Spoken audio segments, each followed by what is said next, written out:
We have 91 people coming in. Awesome. Welcome, welcome, welcome. Welcome in, everyone. Welcome to Care Concierge with Care Patrol, where education is the heart of everything we do. Care Patrol is a care advocacy group. We work with clients, patients, their families to find the most appropriate caregiving solution, whether that be home health services or hospice or assisted living. And we tour clients in an assisted living like a realtor would. And that's how we pay for our services is when our clients move in.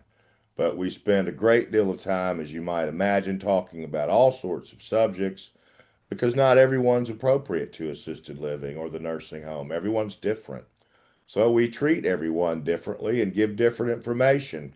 Part of our interest in informing folks includes you, the folks who refer to us, social workers and nurses. We're accredited by the Alabama Board of Social Work examiners, and we're also accredited by the Alabama Board of Nursing Practitioners, and each of them say to us that we can accredit today's presentation for 1.0 contact hour.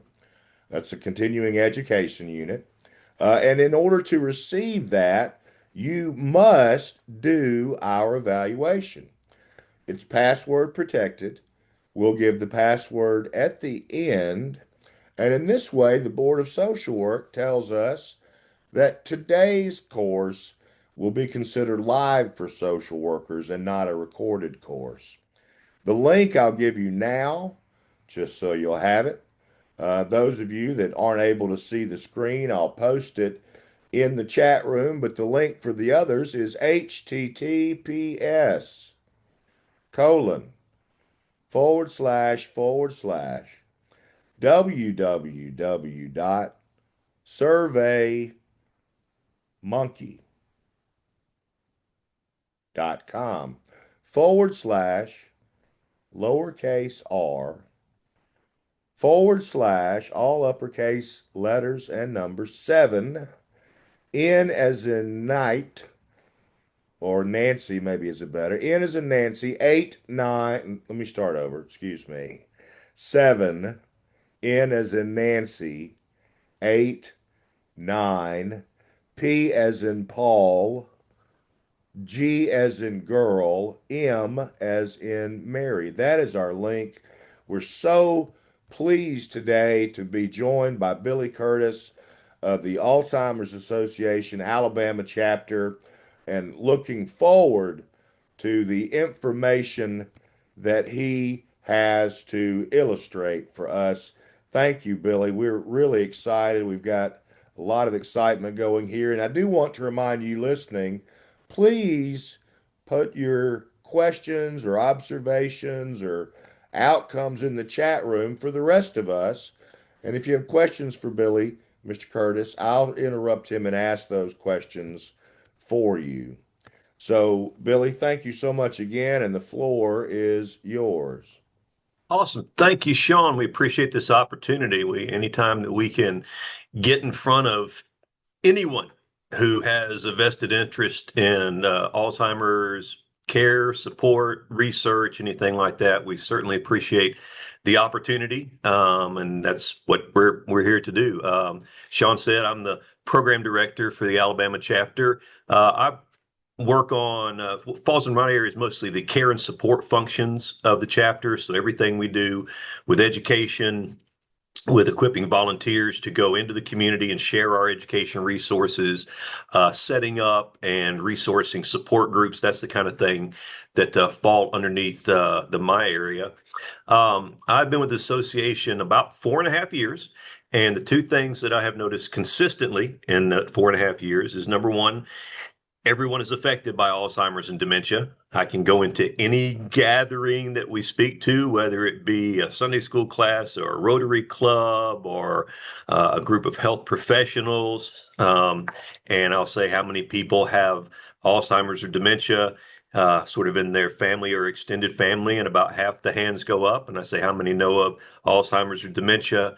And sort of their group of people they do life with, at friends and neighbors and church groups and things like that. And the other half go up. We're all affected by it. The second thing I've noticed is that unfortunately, people do not realize, especially when they're a caregiver role, the amount of helping resources that are available. This can be a very, very tough disease on caregivers. It quickly becomes a 24/7 occupation. You can become exhausted emotionally, physically, financially. And so, a big part of the message we like to share anytime we're in front of people is that help is available. There are groups like the Alzheimer's Association who will come alongside of caregivers and offer support. There's your local area agencies on aging. There are other nonprofits. So we just want to send that message to caregivers. You're not alone in this. There are folks and agencies and helpers who will come alongside of you. So we'll dive into the program today. Just quick little bit about who we are as the Alzheimer's Association. For those of you who don't know us, of course, care and support and education. That's kind of my area.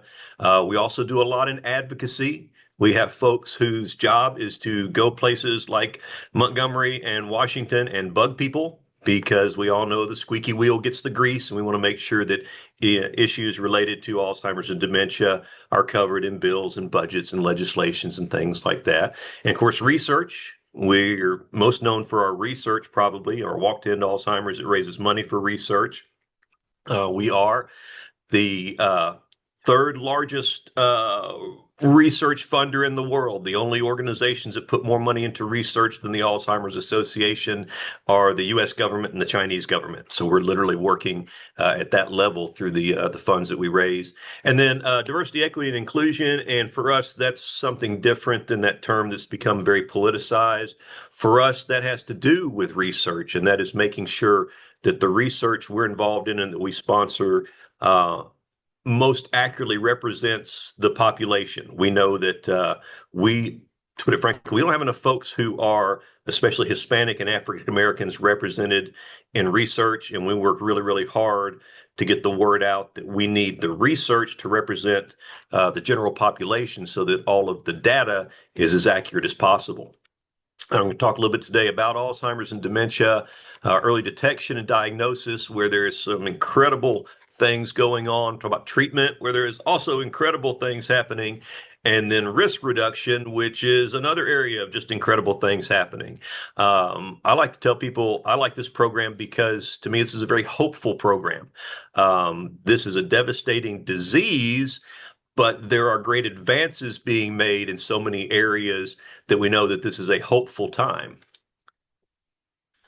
Talking about Alzheimer's and dementia, some of you who are in the health career fields, you may know some of this, but we know that right now over 7 million people in our country have a dementia diagnosis. We know in our state in 2025, the numbers were about 104,000 in just the state of Alabama. We know folks over 85, right at a third, have some form of dementia.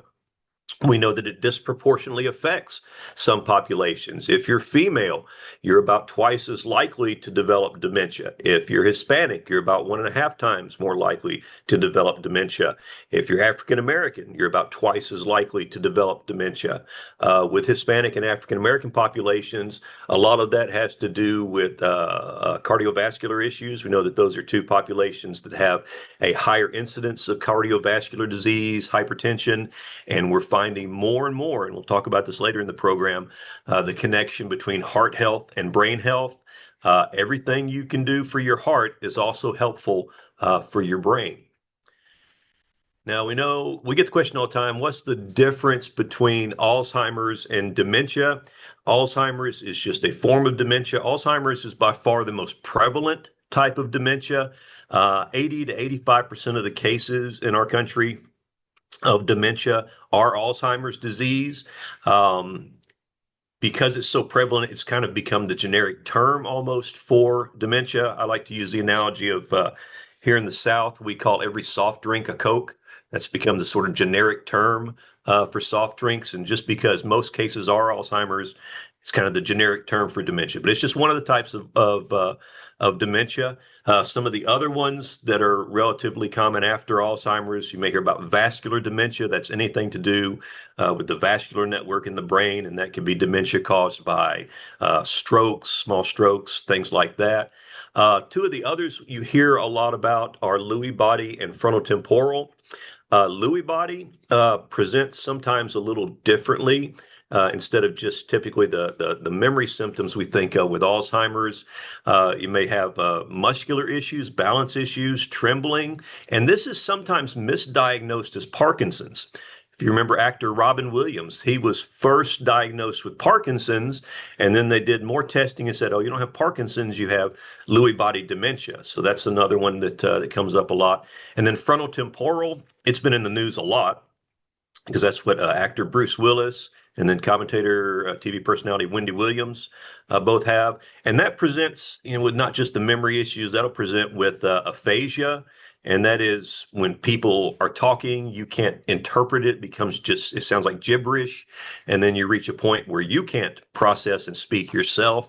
So that aphasia is one of the common signs. That's frontotemporal. And we're finding in the research just in the last couple of years that a lot of people have mixed dementia. You'll have more than one type as the brain is affected. And so that adds another little bit of difficulty into the mix. One thing we like to point out, and this speaks to the need for good diagnostics, is not all cognitive decline is Alzheimer's disease or dementia. There are things that will mimic dementia. An older person may have especially in women, may have a thyroid that gets way, way out of balance, way out of whack, and their thyroid levels are off. They'll exhibit cognitive symptoms, and you'll think, oh my gosh, grandma's got dementia. No, her thyroid is out of balance, and that's something that can be treated. Or if your B12 level gets far enough off in an older person, it can cause cognitive symptoms, and you'll think, oh my gosh, dad's getting dementia. No, he needs to get his B12 back in order.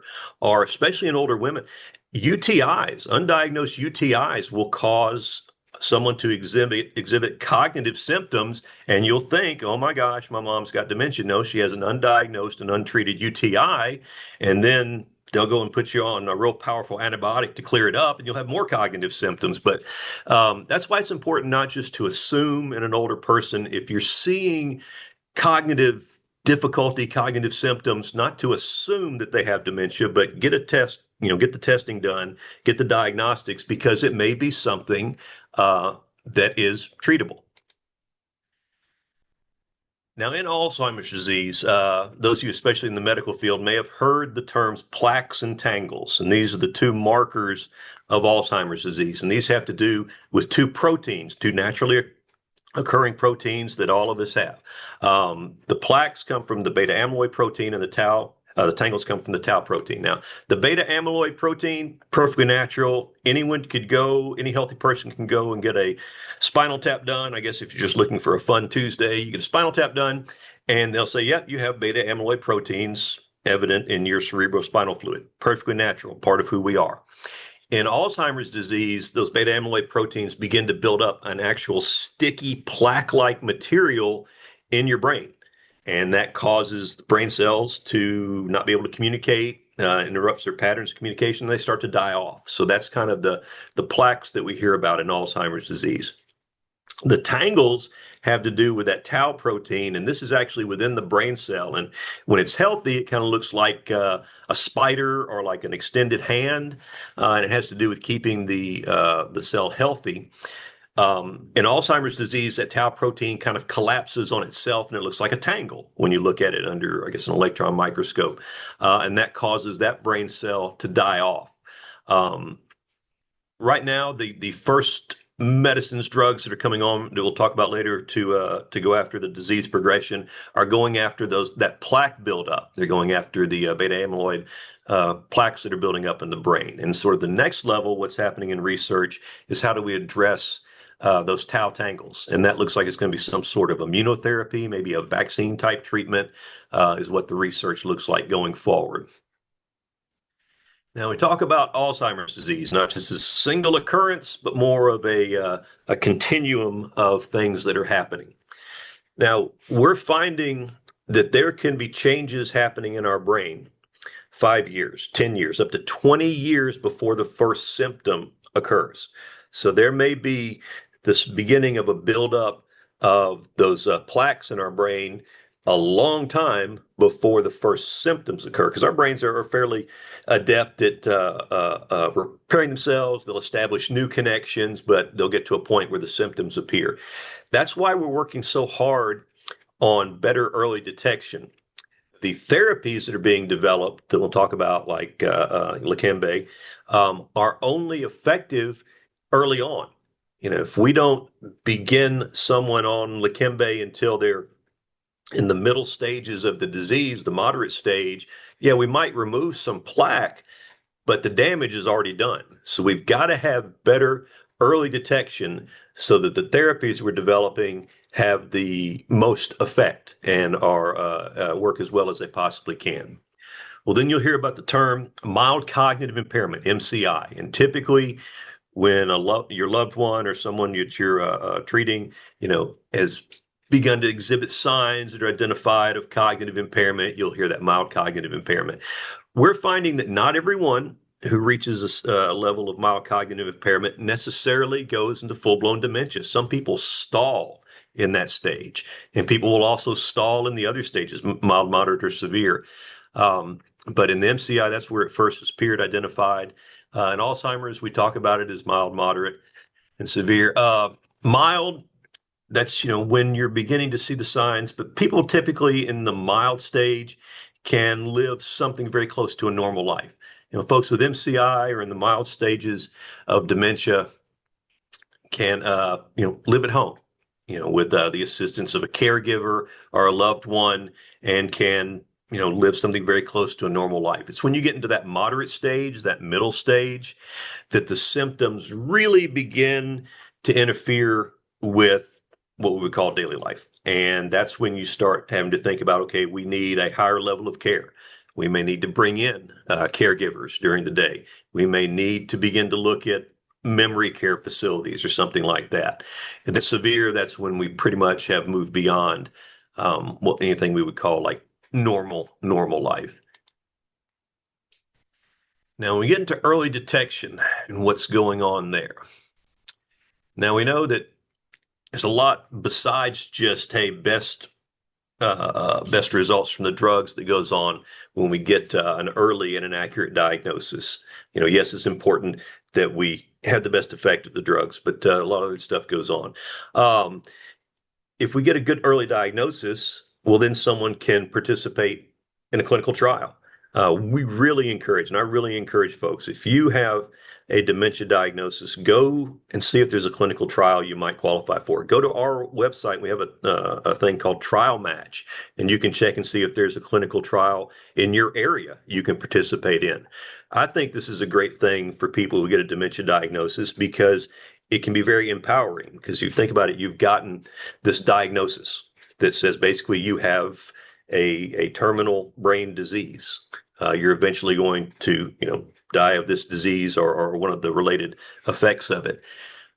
But instead of being a victim, if you participate in a clinical trial, you're empowering yourself to say, no, I'm not going to be a victim of this disease. I'm going to be part of the solution by taking part in a clinical trial. And I think it can be very, very healthy for a person emotionally to do that. Plus, you can prioritize your own health, make lifestyle changes, do some of the things we're talking about later in this program that have to do with risk reduction that still are effective and helpful after a diagnosis. Has a lot of benefits like planning for the future. If you get a good early diagnosis, you can be part of planning for your own future. You can say, okay, as my care goes forward, as this disease progression goes forward, here is what I want my care to look like. That is a wonderful gift to be able to give to your family and loved ones, to be able to say to them, this is what I want to happen, if at all possible. This is what I want my care to look like.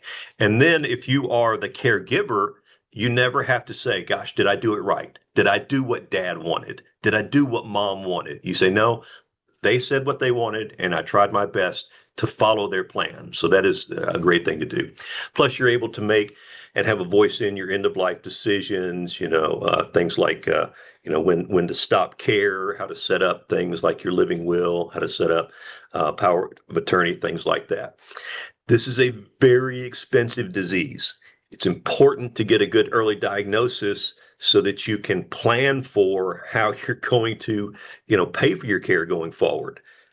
We have tons of great memory care facilities in our state. And I'm just amazed when I go and do programs with and visit these facilities and just the level of care they're able to give.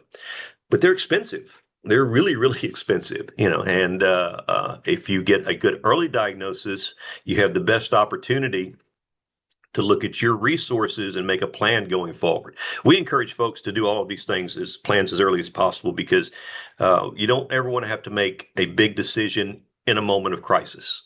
If you make these decisions early on because you've got a good diagnosis, then especially as a caregiver, you can focus on being a caregiver because the decision process is already in place.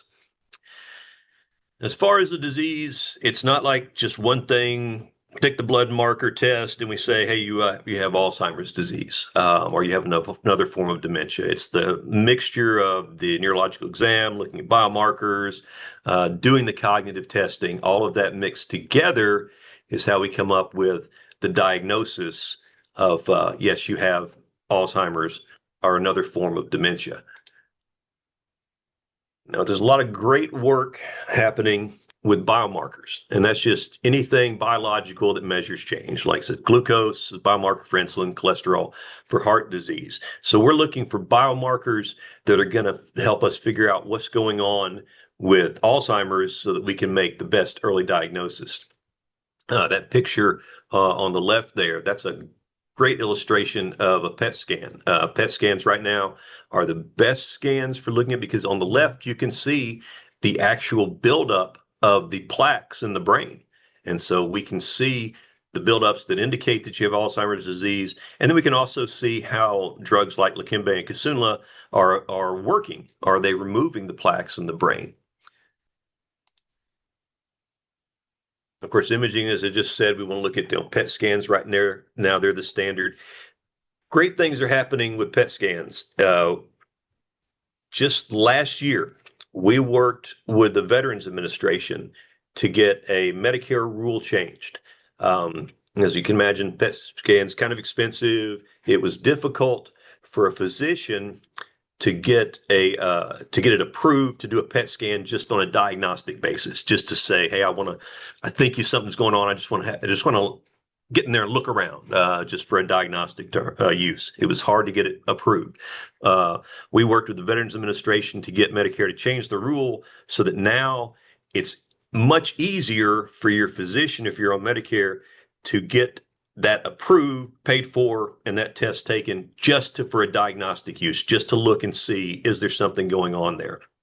The good news with that is most of you know, if you get Medicare to change a rule, typically the private insurances then eventually fall into place behind that. But PET scans are great. They can show exactly what's going on. They're so accurate now, you can see what's going on in not just the buildup of the plaques. You can see what's going on in the cerebrospinal fluid. Is there evidence of the beta amyloid plaques in that? Or you can see what's going on in the vascular network. So, of course, in the cerebrospinal fluid, we can do a spinal tap, a lumbar puncture, and see the evidence of that. But that's not a fun way to find out if you have beta amyloid plaques beginning to appear. So blood tests are right on the cutting edge. We have the first blood test was approved last year that a physician can order that will look for markers of those plaques, through this blood test. In the next year or so, hopefully there'll be ones approved that can be done in office. Right now, as I understand it, that has to be done in a lab setting. It's not just an in-office test. So blood tests are being approved that are looking for the markers of those beta amyloid plaques to say, hey, there is evidence of Alzheimer's disease in this patient. Other things are coming along. There's testing being done on a potential for a saliva test that would just be, kind of a swab and could look. There's some really, really cool science going on with retinal imaging. And we had a one of the scientists who is working on this, work at UAB and the Eye Foundation, actually did a program for us about 2 years ago. And this is what her work is involving because they found that just like when you go to the eye doctor and they dilate your eye and they look around inside, they're trying to get a picture of eye health. They found that when they do that, they can look at the network of blood vessels and nerves on the inside of your eye and get an indication of what's happening in the brain. And so the thought there is there's a potential for a non-invasive test where they can look inside of your eyeball and see evidence of things like the buildup of the beta amyloid proteins in your brain and begin to make a diagnosis from that. There's a potential that down the road, this would just be part of your normal eye exam. That when your ophthalmologist looking in your eye, one of the things they're looking for is evidence of what's going on. So the retinal imaging to me is very exciting as a potential going forward that might provide another test. So we're looking at the two hallmarks, the amyloid proteins, the tau proteins. Something else we have worked really hard on is this Global Biomarker Standardization Consortium. Some big words there, the GBSC.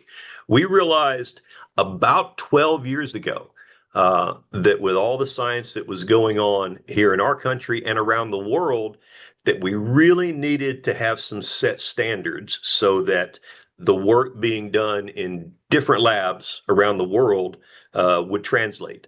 That we had one standard for measurements, one standards for the calibration of tools, one standard. And so the last I heard, we had 90 major research facilities had signed on to this GBSC standard so that, that's important in the science so that, a researcher in our country can look at research that's being done in England and say, okay, I know that they're using the same testing standards across the board, so I can exactly extrapolate from their work something that applies to my work, and that's been a big positive for science going forward.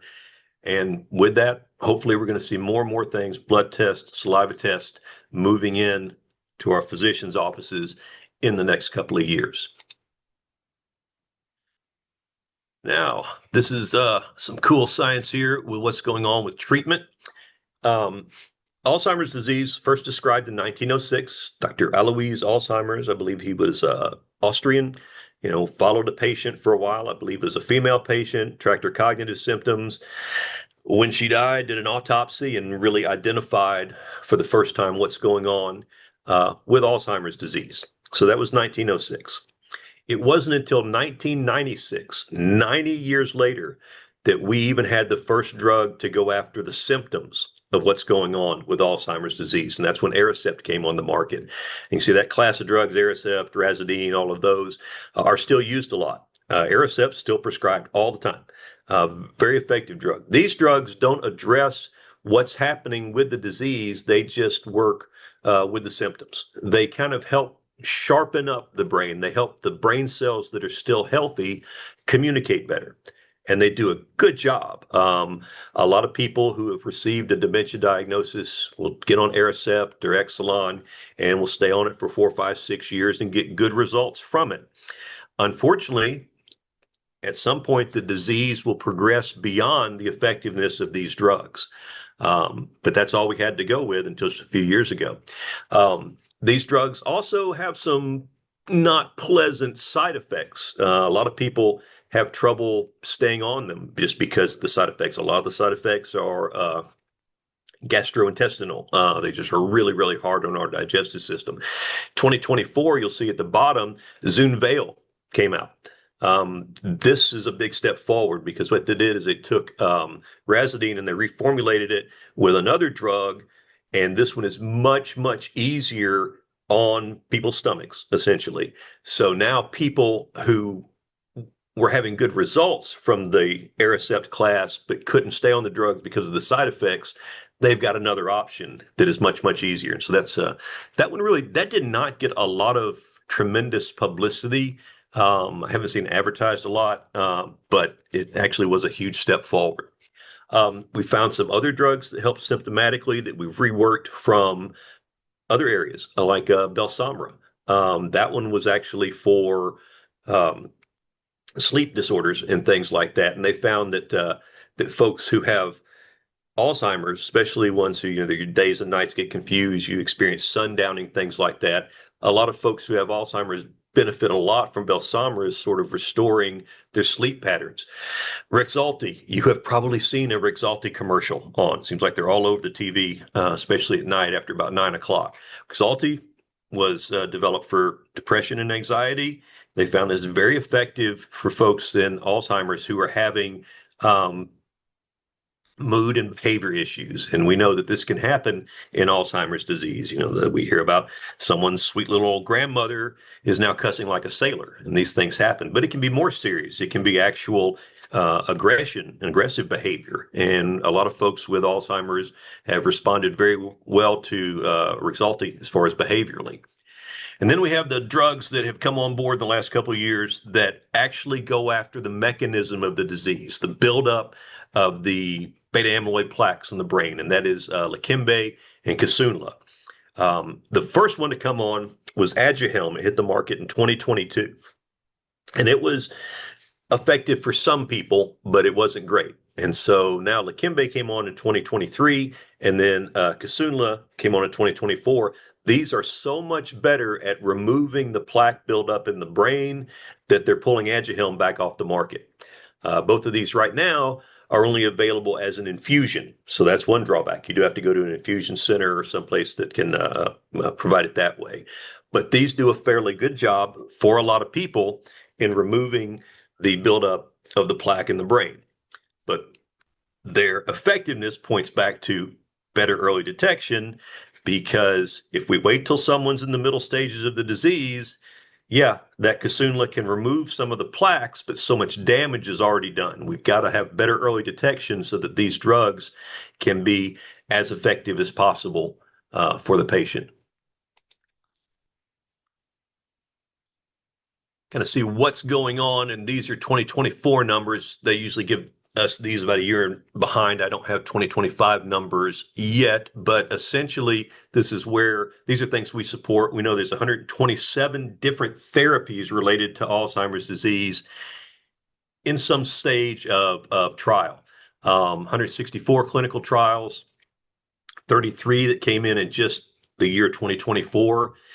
And then look at this number. To me, this is amazing. Almost 66,000 people needed to be in all those trials for all the phase 1, phase 2, phase 3 trials that are required to bring a drug to market.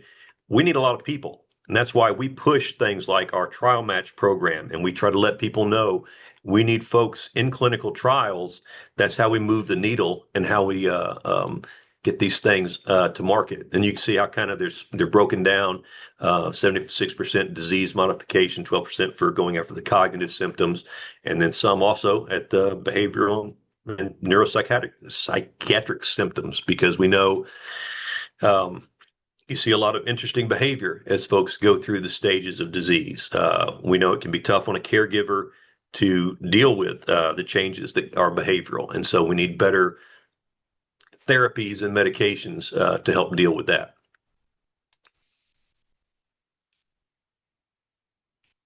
We're finding some interesting things. We're finding, of course, we're finding other drugs that we can repurpose for this. We're finding some combination therapies. We're finding there's going to be some overlap between different diseases. Some of the research indicates that there's going to be some potential overlap between Parkinson's and Alzheimer's. Some of the therapies being developed for Parkinson's disease may down the road have some application for folks with Alzheimer's and vice versa.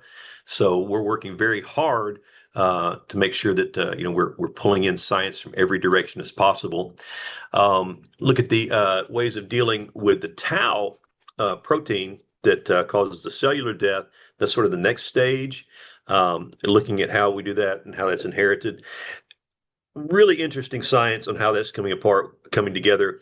We had a researcher from actually from Hudson Alpha up in Huntsville do a presentation on the work he was doing with this, and his research was suggesting that maybe we don't need the tau protein as an adult, that that's mainly in the cell for when we're growing through childhood and adolescence. And so there's the potential there. Hey, we can have an immunotherapy that essentially turns off that tau, and so therefore it can't cause cellular death. So there's tremendous cutting edge research going on that's going to benefit down the road and being able to address especially that tau protein and cellular death.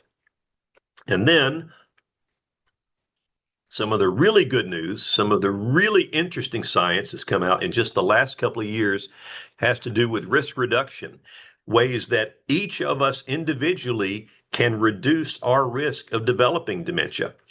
We kind of classify things as modifiable risk factors and non-modifiable risk factors. Of course, we know there are things that are non-modifiable. We can't change if we're female. We know that gives us a twice as likely chance of developing dementia in our lifetime. We can't change if we fall into one of the groups that is disproportionately affected, like Hispanics or African American. We can't change that. We can't change our genetics. We know there is a genetic component. We know if siblings, parents, grandparents have dementia, it does increase our risk. So we know that is there. So we can't change any of that. But what we're finding is there is a ton of stuff that we can change. There are a lot of concrete things we can do for each one of us to lower our risk of developing dementia. The numbers, the science tells us if we're doing all of these things consistently, that each one of us individually can move our needle as much as 40% to the positive, lessening our chance of getting dementia.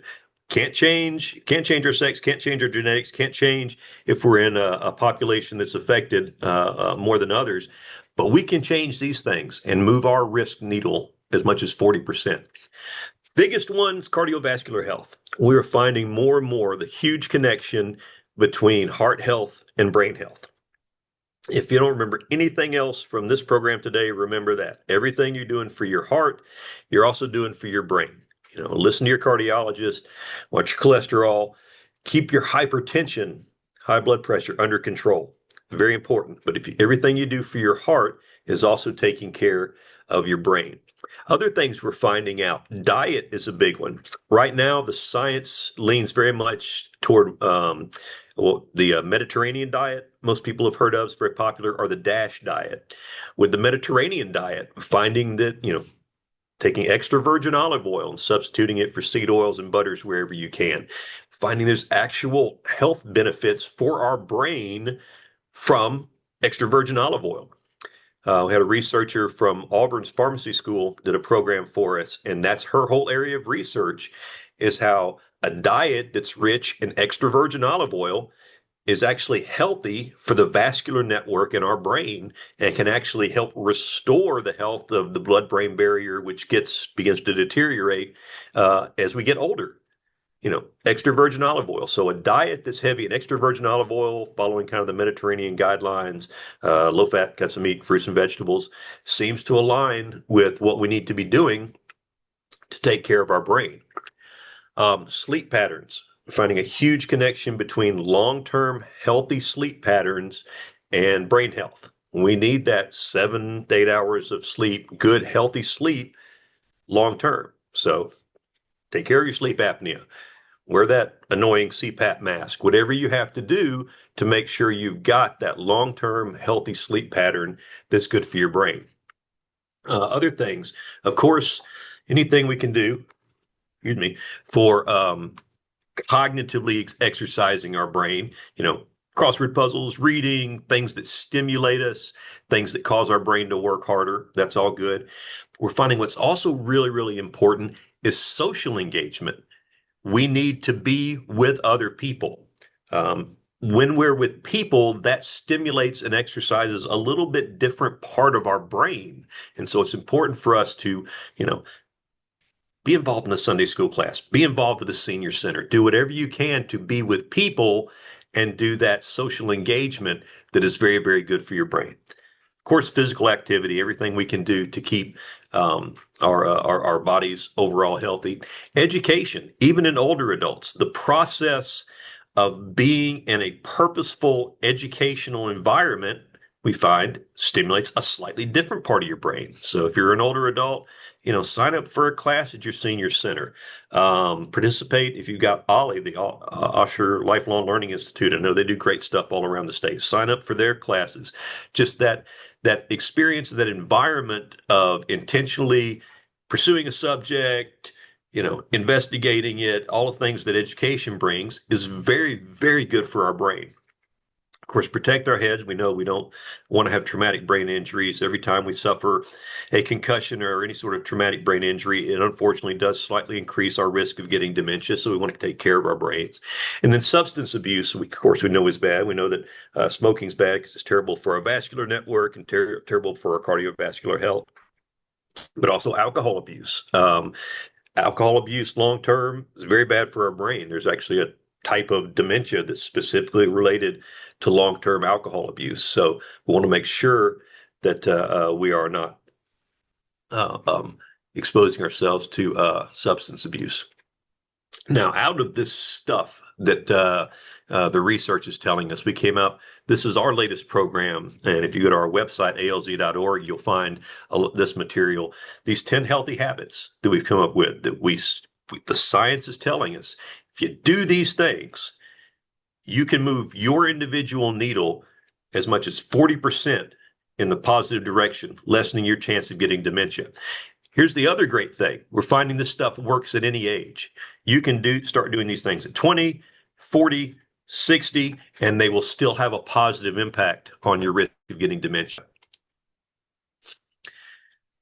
And about 2 years ago, we decided to take all of this science that we were pretty sure about and put it to one big test. And so we started our pointer study, where we took 2,000 people and we had them do all of these things that we thought the science was telling us that we just talked about, doing them intentionally, studying them, following them for 2 years to see if the science was pointing in the direction we thought it was. And yeah, this study finished up last summer, and we found out, yeah, it's pretty much what we thought.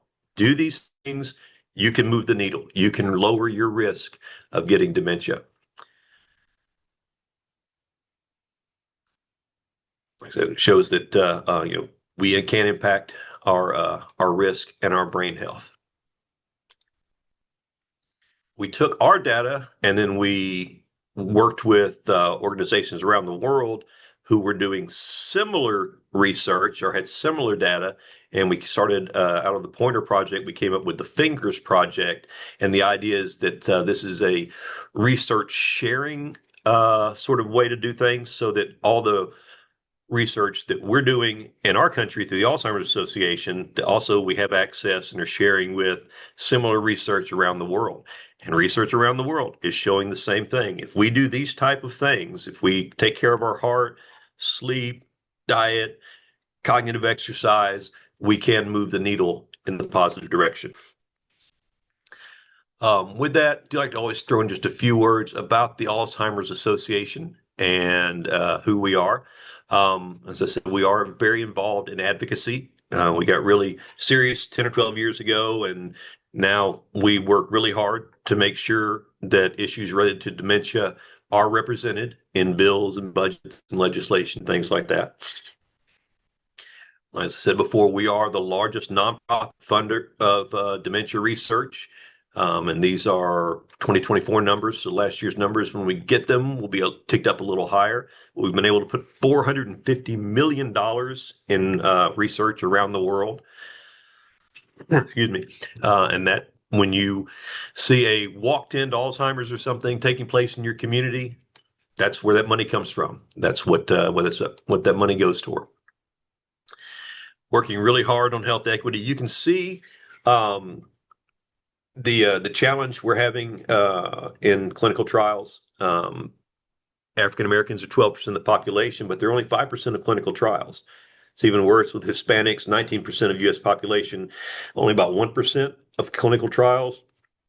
We're working really, really hard to get the word out that we need better participation so that the research uh, reflects the general population, so it's going to be as accurate as possible. Now, with African American population, we're pushing really hard with some more partnerships, like with the Black Nurses Association, Alpha Kappa Alpha, uh, the AME Church, to get that word out. And we're also looking for ways, especially locally, we've got some good partnerships to get the word out in Hispanic populations. But we are going to keep, that's a real growth area, a real challenge, and we're going to keep pushing on that because we want to make sure that the research we're doing is as accurate and reflects the general population. And then lastly, just like to point out a couple of our resources. If you ever had a chance, go check out alc.org. It has tons of information, everything from education to research to training to just all kinds of things out there. So I invite you to go and just check it out. You can also see our research information. As I mentioned, you can get trial match to see if there's a clinical trial in your area. And then the last thing, if you know someone who is currently in a caregiving role, please share this number with them. Our 24/7 helpline, 800-272-3900. That is a wonderful resource for caregivers. You can call that 24 hours a day. You don't get a recording. You don't leave a message. 24 hours a day, you get someone who answers the phone. Whoever answers for us has at least a master's level of education related to dementia. I tell people there is no question too bizarre. You can call them and say, hey, we've been to the doctor and he was throwing out some terminology about Leqembi and Kisunla, and I don't understand. And they'll talk to you about the medications. Or you can call at 3 o'clock in the morning and say, hey, my dad's really agitated and I can't get him to calm down. And they'll say, hey, try A, B, and C and see if that'll get you through till you can talk to your doctor tomorrow. So it's a wonderful resource for caregivers. If you know of anyone in a caregiving role, please share that number with them so that they know that that resource is available. Just a little bit about trial match and kind of how it's going and what it's focused on. Other than that, we are the Alzheimer's Association. We're just here to do everything we can to promote and advance the science related to Alzheimer's and dementia. And with that, Sean, I'm kind of wrapped up. Looks like about got a couple minutes left. If we have any questions that we might want to entertain. Sure, we have a couple. We have one from Stephanus White who says, my husband is a black male and has dementia. And when we were sent to UAB and informed of clinical trials, we were too late as his was advanced. Yeah. That is unfortunate, and that happens sometimes. That's why we are really, really trying hard, to get um, better early detection. I mean, that's driving it. And And I'm, would I'm, you I'm- mind sharing your slides? I can share them with our participants when I send the certificates out. yeah, yeah, I can share that with you. Thank you. And then we have another, Patricia Knight says, shoot, I'm sorry, I'm having difficulty. Patricia Knight says, the new developments related to testing and medications are very exciting, but are you facing challenges with patients being concerned about getting tested for markers and being fearful of how that will affect their insurance or getting life insurance coverage? That is a great question, and I don't know straight up how to answer that. I could see that being a concern. I don't know of any cases of someone being turned down for insurance because they were tested and had a marker, but that gets kind of outside my area. So I really hate to give a definitive answer, but that is a great question. Um, because you can get genetic testing now. With Alzheimer's disease, as I understand it, there's really only one uh, direct marker. It's the APOE4 gene that if you have a really high chance of developing Alzheimer's disease. Um, I don't know how that would affect going forward if someone want to use that to not give you insurance or to cancel insurance. I'm going to have to ask somebody smarter than me about that because that is a great question. That is a terrific question, and certainly seems plausible that that could be the case. Lorena Brixton says, "How can we request flyers for families for our dementia unit? I Oh, haven't yeah. gotten Oh, on gosh. board with your information, but would I, like I to would add to it." I would love to get you some of our print material. Any care facility or company who wants our print material, if you want to contact me, I would love to stick some in the mail and send your way. Or if you're in the Birmingham area, you know, I'll just drop it off. My office is in Birmingham. Um, and Sean, if you want to, do you need follow up? You're free to share my email with Yeah, anyone. I'll And copy you on the email with the okay, evaluations. That way perfect. everybody will have it. Yes. Yeah, yeah, we would definitely we have great material for caregivers, for mechanism of disease, anything like that. So yeah, I've got tons of it here in my office. It's not doing anybody any good sitting in my office. Any place that will let us share that material, we would love to do that. Great. Nakasha Clay asked, "What are your thoughts on the OTC meds for cognition?" Um, we I know that there are a lot of stuff out there, people who claim things will help your memory. You see stuff, excuse me, in your Facebook feed. Um, we just try to only in our material and in our discussions, if we don't have really, really solid science behind it, we just don't really try to represent it. So, it's not like we can say yes or no. We're only going to promote things that we've got really solid science behind. Um, with that said, things that are out there, whether it be vitamins or if they're good for your overall health, it's probably not going to hurt. But we only push things or promote things or encourage things that we can say, hey, we've got really, really heavy amounts of science to verify that we think is going to work. Miss Jackson says, "Excellent presentation," and a lot of other people say the same. She says her mom had Alzheimer's and she could have used that resource number then. It's a tremendous help. Uh, Jamie Owen says an individual should confirm coverage for the testing with the support of the provider who does the testing if they are uncertain. Karen Fonstock says there are genetic counselors here at UAB, which I assume would be around that. A lot of awesome presentations, a lot of people in need of contact info and slides. Here's one. To test of APOE status, you can upload DNA results from Ancestry or 23andMe and upload to Promethease. I've mispronounced that. It's spelled Promethease. It's a research database, and you can find out there. That's great information. It is.